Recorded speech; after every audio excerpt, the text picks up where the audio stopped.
Polygamy, it's a topic that stirs up curiosity, debate, and even controversy. But did you know that this practice has deep roots in the Bible? That's right. Some of the most famous and revered figures in Scripture had multiple wives. So, what does the Bible actually say about polygamy? Was it allowed? Let's dive into Scripture to find out.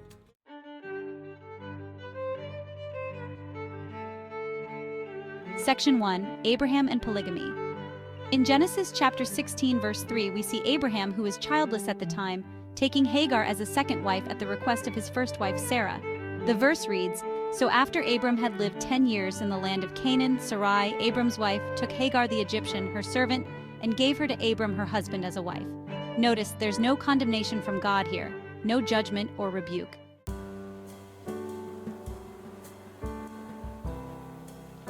Section 2. Jacob and his two wives. Moving forward, we have Jacob, another prominent figure in the Bible.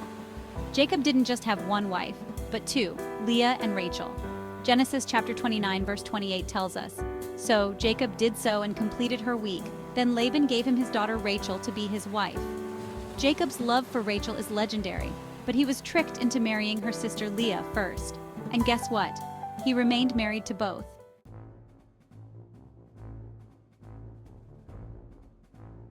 Section 3. King David and Solomon. Polygamy among kings. Next, let's talk about two of Israel's greatest kings, David and Solomon. In 2 Samuel chapter 5 verse 13, the Bible clearly states, "After he left Hebron, David took more concubines and wives from Jerusalem." David had multiple wives and concubines, and yet he was called a man after God's own heart. Now let's not forget his son Solomon, who took polygamy to a whole new level.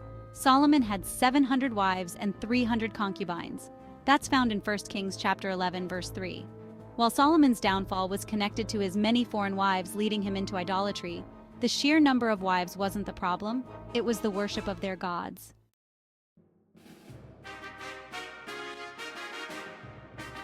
Section 4. Biblical laws on polygamy. So, was polygamy outright forbidden? Actually, no.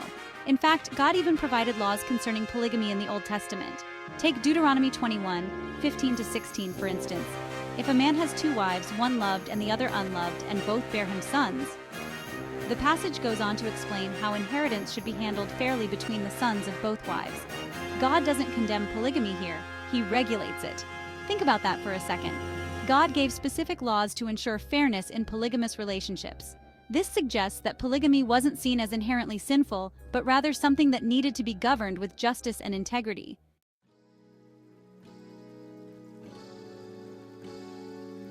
Section 5. Shift in the New Testament now. Fast forward to the New Testament. While polygamy is never outright condemned, the emphasis shifts.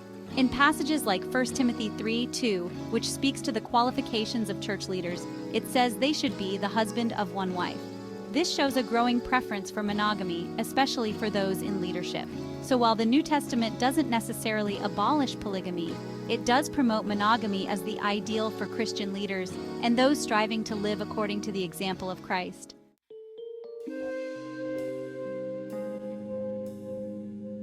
Section 6. Polygamy today. Today, the practice of polygamy is viewed differently across cultures and denominations. Some groups still embrace it, while others see monogamy as the preferred form of marriage. But one thing is clear, the Bible recognizes polygamy, and it was practiced by many of God's faithful servants. So, can we say that polygamy was allowed in the Bible? Absolutely. It wasn't just allowed. It was lived by some of the most important figures in Scripture, from Abraham to David to Solomon. But remember, biblical polygamy wasn't about indulgence. It often served specific purposes, like ensuring family lines or fulfilling cultural duties.